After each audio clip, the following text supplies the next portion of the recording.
Welcome to the Math Ed Podcast, but in this case, it's not actually the Math Ed Podcast. I'll explain momentarily.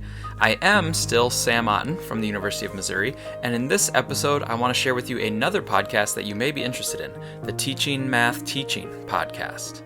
The Teaching Math Teaching Podcast is sponsored by the Association of Mathematics Teacher Educators, AMTE, and it's available at teachingmathteachingpodcast.com. Their focus is on topics that are of interest to mathematics teacher educators, those who are committed to preparing and supporting math teachers. Some of you may recall my interview back in episode 1910 with Ava Thanheiser. In that episode, we talked about Ava's research, but she also introduced us to the Teaching Math Teaching podcast. Well, now I want to go one step further and actually share a full episode with you. What follows is episode 21 of Teaching Math Teaching with host Joel Amidon, and it focuses on the book High School Mathematics Lessons to Explore, Understand, and Respond to Social Injustice. Thank you to AMTE and Sherry Stockero for supporting this podcast crossover, and now I will turn things over to Joel Amidon.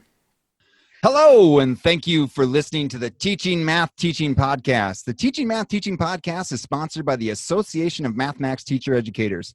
The hosts are Ava Thanheiser, Dusty Jones, and me. I am Joel Amidon, and today actually I'm flying solo because we have got a packed house in the Zoom room today.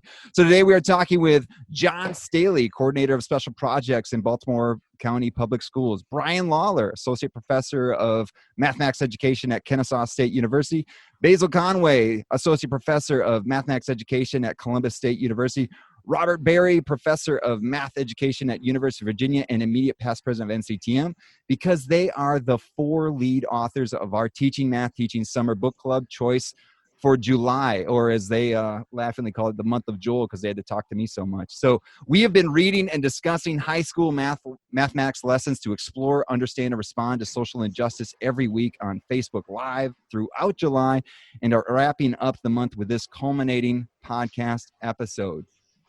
Welcome, John, Basil, Robert, and Brian. Thank you for joining us. How are y'all? Doing great. Thanks for having us. Fantastic. Oh, wow. Truly wonderful. This is great. This is great. So, we have a lot to get through, so we're going to just start chugging in, and we've got a few questions we're going to go through. But again, this is always a great conversation. We've had a great conversation throughout the month. So this book, I'm curious about it. What's the story? Can you share a little bit about the history of this book? Yeah, so probably 2-3 years ago, I just really had this. I'm Basil. The people who can't hear it are seeing me. I had this huge passion for teaching math for empowerment, like not just teaching math for mathematics' sake, but dismantling injustices, empowering teachers and students to use the mathematics to change their world. And so that was really kind of the place where it started. And as I started, I was thinking about all these great ideas. I was just overwhelmed trying to come up with lessons and these ideas. And then I realized that I couldn't do it alone. And so it was kind of my whole mindset of shifting and thinking, what do I do with this? And so then I started realizing that I didn't have to stand alone. And so that's kind of where I started reaching out and looking for other people that could help me. And it began this huge journey of this development of the book. And so it kind of began with me connecting with John, Robert, and Brian, and where we just started sharing these visions, these common visions we had. And then as we were doing it, we realized that, it doesn't just begin and start with us, but it begins and starts with the whole community of people who have this same passion, who've drawn to this idea of teaching math for social justice. And so that was kind of the small background of where it got started from on my end.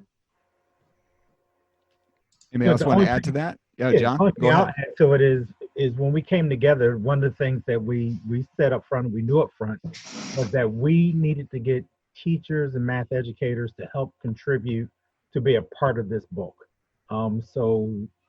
Inclusive in the lessons, inclusive of their ideas being infused throughout the chapters where we could infuse them, but we knew we needed those out in the field, those out in classrooms, those educating math teachers to be a part of this book. So that was a big part of the upfront piece when we sat down, the four of us, to start that initial thinking around making this book a reality. Part of the history of getting started in the book, I'll share something that I find kind of, I'll just say funny looking back on it. Do you all remember our initial structure? I know one of the first things we recognized was that we definitely wanted to organize the book around mathematics topics first, because in most of our work with high school math teachers, that's just how they had to organize their planning. They had to ask themselves, okay, I'm picking up this unit on coordinate geometry. What might I be able to do to teach the distance formula using a social justice context? So we explicitly decided to organize around the mathematics, and we said, well, we should use the Common Core, because that's common. Not too long into that, we quickly realized, well, the Common Core is not common. So we had to start thinking a little differently. But there was this other piece that I find the funny part, and that is Common Core, correct me, Basil, you might remember or anyone might remember the exact term, but Common Core has like 52 standards across all their domains. It's like 52, if I remember, right, Basil? Mm-hmm. Do you remember our initial aim was to write one lesson for every one of the standards? Yes. So there were high aspirations of a 52 lesson book, and we ended up with a 22 lesson book that was almost twice the size of what our publisher initially agreed to put together for us. It's like that who's the musician that wanted to do an album about every state, and just I think he did like Illinois and like, hey, good intentions. But no, it's still some good things. And I guess I have a question, and this is off our script. John and Robert, as two past presidents of organizations around teaching math teachers and supervisors of mathematics, and thinking about it as past presidents, like this must be, and looking at all the different people that were involved in this, that are involved in math education, this must be like what you want, right? What you want to facilitate, what you want to foster, to see these sorts of things happen. Like, I don't know, did you like ever step back from those perspectives and look at this project and be like, this is a good thing. This is a really good thing. Well, I mean, for me, this has always been, central to the kind of work that I hope that would happen, not only in my work, but really, getting the field to engage in very significant ways. And so issues around social justice and equity, access, and empowerment, I think we still have some ways to go in math ed, but I think what I'm thankful for is that we created this that can be, I would probably describe it as a point to begin to have these discussions, and another point to create a framework or a structure where people this can actually happen in classroom teaching. I think sometimes what happens is that, teachers, I want to do this, but I don't know how to begin or what to do. And so I'm hoping that this is the kind of the framing for some of those ideas that teachers can begin to move forward on. They want to do it, but not yet don't know how to take that first step. And hopefully this book provides that first step. And Joel, to your point, when I was president of NCSM, part of my conversation was about where are we in our equity walk? Where are we as an organization leading the work that helps support the teaching of learning and mathematics? And so one of the things I also recognize from that, and also from my role in Baltimore County Public Schools, is that when you have equity conversations, when you have conversations that are around race, when you have conversations that bring in hot topics and hot issues, that you have to help people put tools and have some tools to help them with some of the conversations. And so I look at this book as being a possible tool that people can have as they go about learning the process of being a social justice teacher, about teaching math for social justice, infusing those topics in the classroom, creating that environment that really does it. So it's all about what tools can we help teachers and those who build and develop and support and teach and teachers so that they can do this work. Yeah, and I think, just as I'm not a reviewer of the book, or my name's not written anywhere, but as a testament of someone who's like digested it over the past month. It's like the orange juice concentrate of like helping people out, like doing this sort of work. It is so full of information and tools in order to do this work well. And because I've said in our weekly book chats, like, this is a question that I had. How do you do this? How do you see the work of folks that are written up in journals and things, and you see like, that's the thing I want to do. How do I get there? And this is like a blueprint. And so, again, it's great that it's been put together for us to digest. So I'm excited for people to get it in their hands. So speaking of the weekly book chats, what are some of the highlights? What are some of the things that bubbled up with y'all in those chats? Either the ones you participated in, or ones you viewed, or the ones that are lesson authors were a part of. What were some of the highlights? Whoever wants to kick us off here. I'm going to jump in because the highlight for me, that the clear highlight for me was, for the first time I got to meet 6 of our authors face to face. Zoom notwithstanding, but it was great to hear from them. And man, each and every one of them probably should have been the lead authors on this book instead of us. It was just fantastic to hear sort of the deep insights and truthfully, extremely practical work that they have gone through in implementing the lessons in their classroom. So far and away, like I want to do more of this with every one of our authors somehow. So let me piggyback off of that, since we're talking about the authors. It wasn't just about a lesson, or a lesson that one lesson they were teaching in their classroom. It was about how they built and developed their classroom environment that had more of a social justice perspective to it, a social justice framing underneath their classroom. So it wasn't just, let me dump this topic into the classroom. It was about, that was a part of their essence, I guess I want to say, as they went about their teaching process and what they did in their classrooms with their students. I guess for me, I'm going to say ditto to both of the comments that have been said, but for me, I think there's an appreciation for, not only the authors, but these 3 gentlemen, in terms of their depth of knowledge and the nuance that comes in how things kind of complement each other in a way that is building. I think there's always this kind of feeling of building together and building and moving forward. So I appreciate that kind of interactions in terms of moving forward. Yeah, my favorite part was definitely getting a chance to listen to the authors of these lessons and where they came from, the stories of those people, that they didn't just originate out of some abstract space or whatever, but they were actually involved with these. And, listening to John talk about his prior work and with students, at-risk students in prisons, or what do you call it whenever students are in juvenile centers? Correctional facilities. And so, and just being able to see that and understand that there's stories behind these lessons, and there's stories behind these people's interactions with the lessons. And so that was my favorite part, is just realizing that it wasn't abstract. These are real things that are really happening, and real people that have these real stories. Like, all this is real stuff. And that's kind of the power behind, I think, this teaching math for social justice, is that there's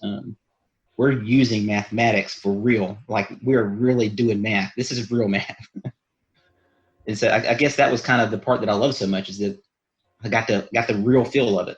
Remember we were talking to Allison Lamb, and we were talking about the visual. So I felt so bad about taking her lesson and applying it to Alabama. But really, that's what we got to think about doing, right? Is to be able to take these lessons and think about in our own context, not just pulling them out and using them exactly how they are, but how do we take these lessons and move them back to our own context, our own situations? And so that was kind of the huge value that I saw, is that their experiences overlapped so much with mine, and that was what I just loved. It's just being able to chance to see and listen.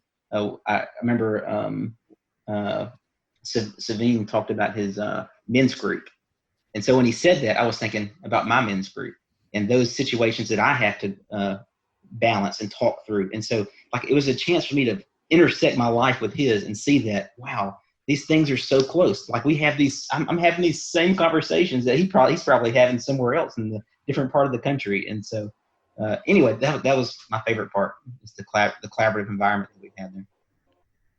Yeah, I think that was the highlight for me was talking to the lesson authors and hearing these stories of these lessons, and knowing that, and like you said, you can't just, you have these lessons in the books as available for folks that want to do this, but also knowing that there is like tentacles and roots into the places where these were written, and things like, just like Allison's perspective, like, the perspective of Memphis, not that far away, of where she was writing these, the context that she was writing her lesson from, and knowing that lesson was written out of a care for her students and wanted to, offer another narrative about what might be happening with regards to test scores and things like that. And it just, and each of those lessons, and I think even Christina offered a story in talking about how a student had a difficulty in looking at the statistics and having different narratives, and like how she's saying, hey, look at the mathematics around this, and just how there is so much context and so much care for their students, and that's why they're doing this work. And it's like, it's like a given. You need to do that. You need to have it on the background as what you have going into those relationships, the context of where you're doing this work. I think that just came out through and through. And also, just what was fun about it for me is just seeing the joy that you all had, like you'd done this work together, and then seeing not only their joy of working with each other, but when people popped up on the Zoom or the StreamYard, whatever you're doing for Facebook, and like that you'd first had a chance to meet and they had a chance to meet you, just the joy, and that this is a human endeavor of doing this work together. So like, I just, I really appreciated that. Anything else from that? Any other highlights that bubbled up for y'all? We've, it's always been extremely present in our mind that we're writing a book to help teachers think about bringing students' interests, lives, concerns, questions about the world into the math class. Something that other people have called, but we also called Teaching Mathematics for Social Justice.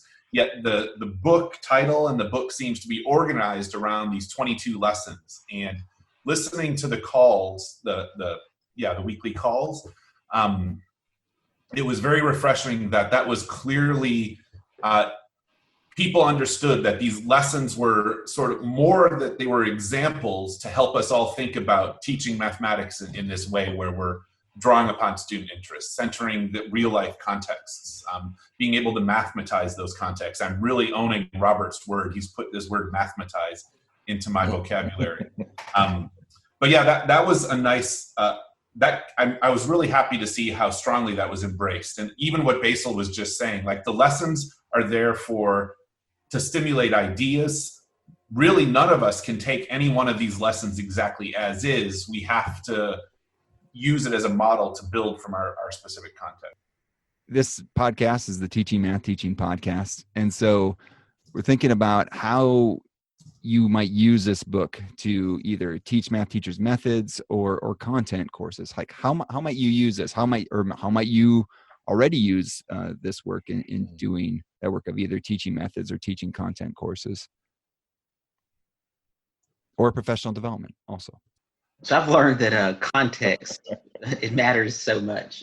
Even when we think about our methods courses or where you might be using the lessons individually, but I work in a UTeach model, which some people may be familiar with. And so our methods course is integrated with math, science, and computer science. And so we naturally actually mesh these topics and ideas around one another all the time. And so this is a really, when we started the book, that was kind of one of the back thoughts, is that, I really want to use this in my methods course to be able to demonstrate what it looks like to integrate mathematics with other disciplines, around science or around a social topic or whatever it is. And so that's kind of how I go about using the book and I use the lessons in the book. And my plan is to continue to, now I actually have even more, a larger set to be able to model in the classroom. So they actually see how some of this may be facilitated in their own classrooms later on, or their own placements, or wherever that's at. And so, and we're able to talk about the equitable practices and all those things that are aligned with what we have goals for the course, on top of putting social justice as a lens across it. So that's kind of the way we're using it in the UTeach model at State. Oh, I'm sorry. I mean, so I have not yet taught, so it's been a while since I taught the course, but I've given a lot of thought to this, and here's my thinking around these ideas. Because one of the things we're working with, whether I'm working with pre-service teachers or teachers who are thinking about how to integrate lessons or think about these lessons for their own professional development, I think the first 4 chapters provide a nice framework for having these discussions and having the discussions around that and understanding, you just can't just jump in and teach the lesson. Teaching the lessons is not, kind of the end game, so to speak. You gotta have all of those upfront types of conversation, those upfront types of knowledge base and knowledge building things are so important. And so for one to say, I'm just going to grab a lesson and teach a social justice lesson, I'd rather you not do that. I'd rather you not do that. I would much rather for you to make the investment in building the community and building the frameworks. And then once you have those frameworks in mind, the lessons then serve as a model to begin to think about. Because importantly, what you might want to do is as I'll use the term mathematize some social justice issues that are close to the community in which you serve. And these lessons can provide some ideas. They're idea generating. I'm not saying don't use the lessons, but the lessons are idea generating types of lessons. You can use them. You modify them for your needs. Or all of those things come into play. So I'm saying invest in thinking about the idea of what does social justice look like in mathematics. What are all those ideas that create critical math education? The ideas around culturally relevant and culturally responsive teaching and pedagogy. The ideas around all those teaching tolerance standards. Those things have to be invested first, and then we kind of move into that. So I'm thinking I got to put some work in those first 4 chapters. Then we can begin to use the lessons to generate ideas. Yeah, those first 4 chapters are just gold. I mean, for any methods like where you're justifying every single thing that you're doing and thinking about what you're aiming for with discourse and stuff. I mean, it's just gold. All right. But you guys, there's more answers out there. I don't know, John, you're about to say something? Yeah, I was going to say, coming from a district perspective, a school system perspective, we've often had opportunities to collaborate with our university partners. And one of the things I would hope or look for is that they continue to help people. We've heard the word context come up in many times. We've heard Robert just mention about taking these lessons as possible seeds to help kick you off, or when you get to that point. And so what I would want those who are building and developing our teachers in a pre-service or in-service perspective is to help them understand how to take lessons that they're given or lessons that they use and really contextualize them for the use in their classroom, to make them real for their students. That's one thing. Above that, I would say that whole importance of building relationships. So people will talk about relationships, and we've heard the R's going across the years, but relationship is one that stands, and this relationship for how do you gain understanding about your students, how do you learn about their cultures and their backgrounds and their lived experiences, and why is that powerful, so that you can help position your students in the math classroom, so that you can help value their voice. And so somebody who can do the math, you can teach them the different types of tabs to use and how to use manipulatives. That's one thing. But that piece about how to go about building and developing relationships in the math classroom and really valuing your students' voice and hearing all students and positioning all students with a strengths-based, assets-based perspective versus a deficit view is something I think that's some of the groundwork you have to do before you even pop a social justice lesson into your classroom. And John, one thing I would add to that. So after you've gone through all of that, it don't end with the lesson. Yeah. Don't end with the lesson. Now that you've had this experience, I think there has to be some type of action that goes after experiencing the lesson. And that is a significant part of when you're thinking about, so if you're committed to social justice and mathematics, it's just not the lesson. it is what happens after the lesson that engages in the idea of critical consciousness, and what actions are you going to take as a result of experiencing the lesson. I continue to learn from my 3 colleagues, so now I know how to teach my methods class better. However, let me share 2 things. One, maybe both. The first one is very practical, it feels to me. I want to tell you a little bit about what I have been doing specifically in my class for the past year and a half, my methods classes. And the other, some insight I feel like I've recently gained. I have used early in the semester with my methods students the lesson called Listen to Glisten. GLISTEN is an acronym for the Gay Lesbian Student. I forget what E and N stand for. Joel, you're editing this, right? You can fill that back in later. I'm kidding. But it's a wonderful lesson for several reasons. I'll tell you just like some of the goals, what it does for me. First and foremost, just getting into the lesson, it asks my pre-service teachers to learn what to just consider the demographics of their local school context through the lens of some of the survey data of the GLISTEN survey, the annual school climate survey that GLISTEN puts out, and sort of really contextualizes that a sizable number of students in the classrooms that you regularly are involved in do not feel safe in their schools for a variety of reasons. So first and foremost, I like that aspect of it. Second, the lesson is modeled around a guided reinvention of mathematics. Through the lesson, students create a matrix multiplication process. So it just, again, allows them to see that pedagogical process. But finally, and probably most important, is my students always walk away asking, can I use this sort of thing in my school? Can I use this controversial topic in my math classroom? And it opens up that discussion about why, about if you're going to do it, like what do you have to do? And again, like just echoing Robert's and John's comments, you have to build this classroom climate first and foremost. It creates that need. So I've used that lesson early for that create the need element of all those pieces. The insight I've had recently is, I think many of us are familiar with Aguirre, Mayfield, Ingram, and Martin's identity book. It's 7 years old now. Mm-hmm. And I'm sorry, that's not the full title. Joel will put it in the notes of the podcast. Right. But in there, they identify 5 equitable teaching practices. Thank you, John. It's called The Impact of Identity in K-8 Mathematics. There, Joel, I saved you that word. Thank you.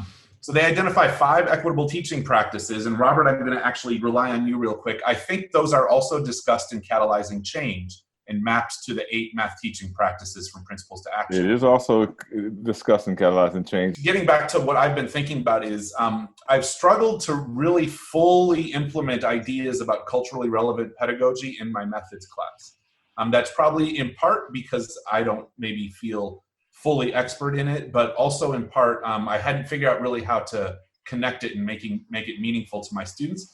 But in the past year working with these gentlemen, it's become clear to me that those 5 equitable teaching practices are steeped in culturally relevant pedagogy. I mean, they almost bring it to practice. And that's something I'm going to be drawing upon this book that our Teaching for Math for Social Justice model of the arrow with the 5 components. I feel like I now know how to speak about culturally relevant pedagogy much more effectively. Drawing upon the book as examples for those 5 equitable teaching practices. Hopefully, fingers crossed. Ask me in December how it went.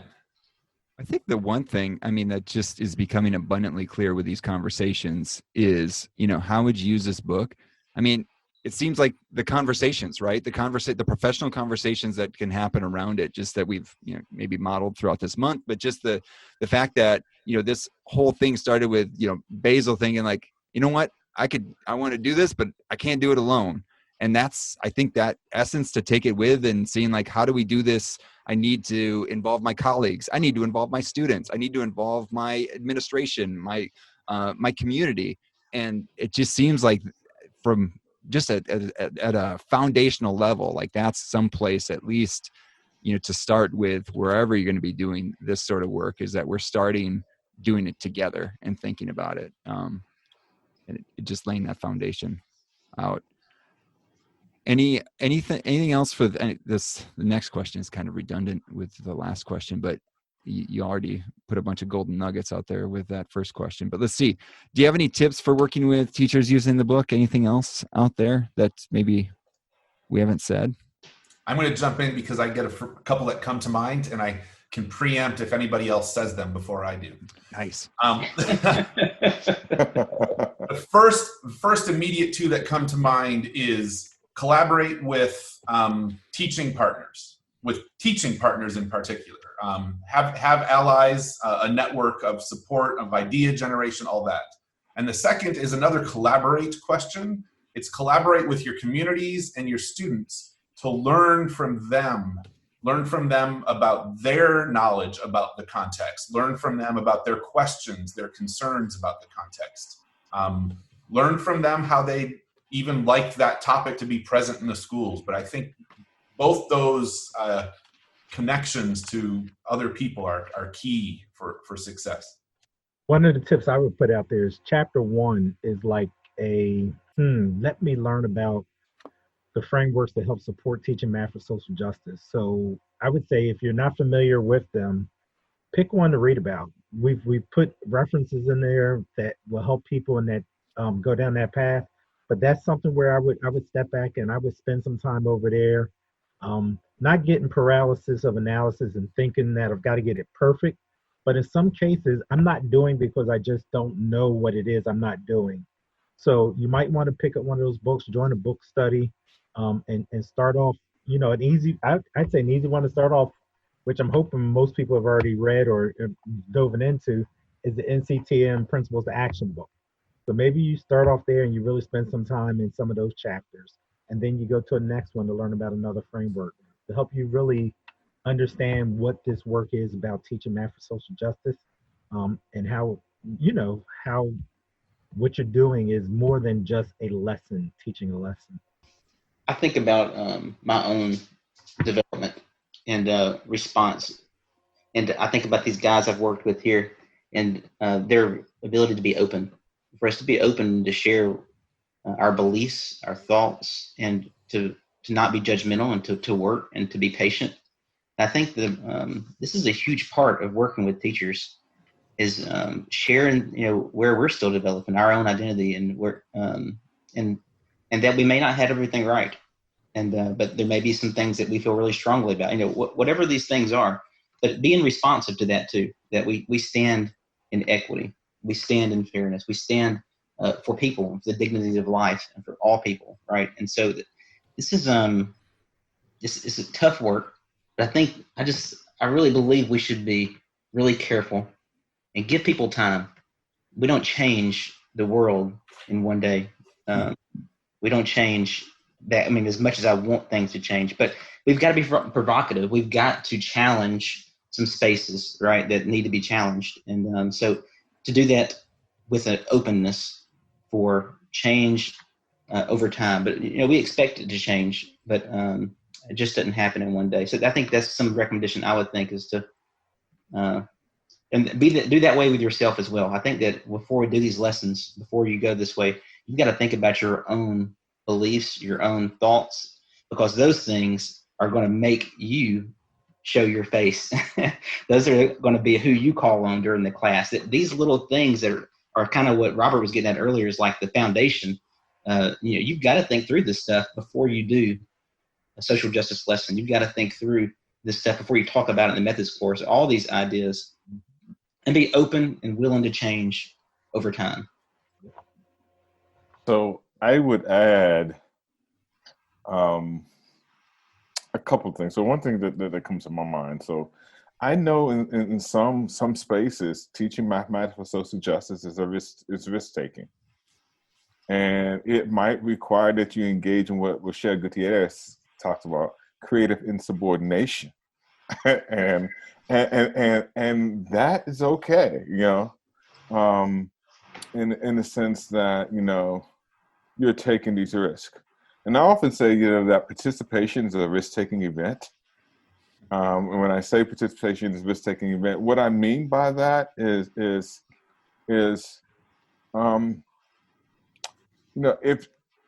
you're committed to this work, but you don't know what yet to do, the book is the first step. It provides some frameworks for moving forward. And this is the thing that kind of move you forward. And then when you're ready to engage, or how you choose to engage, part of it might be just building the knowledge base you need first, so that you can develop the risk factors that you want to engage deeply with your classroom and with your teammates and with other teachers. And that is okay. Other people may be ready further along and say, you know what, it's time. I'm kicking the door in, we're going all in, and that is okay too. So I think we have to be respectful for places where people might be, as John would describe it, in their equity walk, and people are in different spaces. So it gets me thinking from my own perspective of wanting to use this with my teachers, and like that idea of how do I show care for my students? How do I love my students? I like to think about teaching math as agape or unconditional love, and thinking about, if I'm in that walk of thinking about how am I going to do that?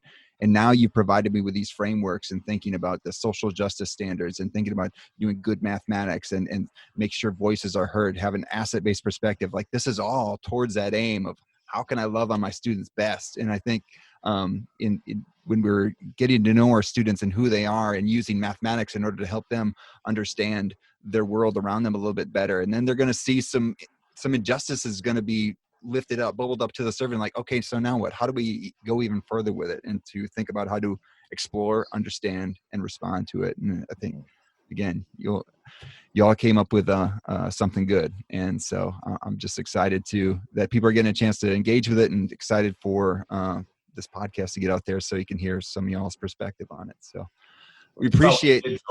What's that? I saw what you did. You used our title. That's right. Hey.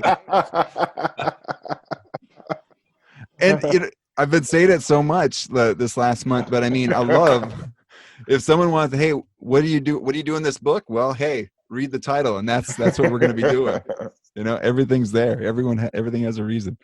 So that gets us to our final question, where we have hey, is there anything to promote out there besides the purchase of this book? Which I'll say, I won't make you all do it. You can still get at Corwin in July for, I believe, 30% off.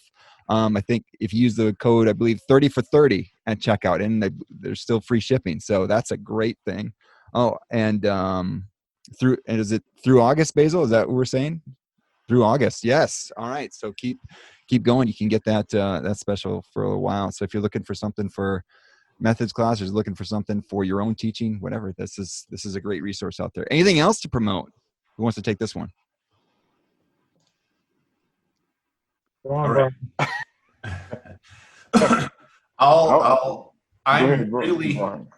I'm really happy to announce that Corwin, our publisher, one of our two publishers, NCTM is a co-publisher, has agreed to publish 3 more books, one at each of the younger grade bands, 6-8, 3-5, and pre-K 2. There are author teams already in the works, already in motion, and there are calls out for lessons. So for everybody listening to the podcast, please reach out to teachers that you know who have been thinking about or who have been doing lessons grounded in contexts of social injustices in whatever grade classroom, pre-kindergarten through 8th grade. There'll be links to all those different calls. We'll put those in the show notes as well. And I think this is a great way. We talk about at the end, and we'll say these words in a bit, about engaging with others and around interacting with others around this content. I mean, this is what a great excuse to get together and think about the ideas within the book, the ideas of teaching math for social justice, thinking about maybe bringing in colleagues who maybe need some exposure to some of these ideas. I mean, what a great way to start those conversations. And so, I don't know, it's very exciting that those books are coming out, and very exciting for opportunities for folks to do what y'all did and get together and talk about doing this work. So thank you for a great month. Thank you for spending a lot of time talking with me. I'm very appreciative of that, and I'll maybe have to pay you back for all that interaction, but really appreciate all your time. So thank you folks. Thank you for having us again, Joel. Yeah. So thanks again for listening to the Teaching Math Teaching podcast. Be sure to subscribe to the podcast. We hope that you are able to implement something that you just heard and take an opportunity to interact with other math teacher educators.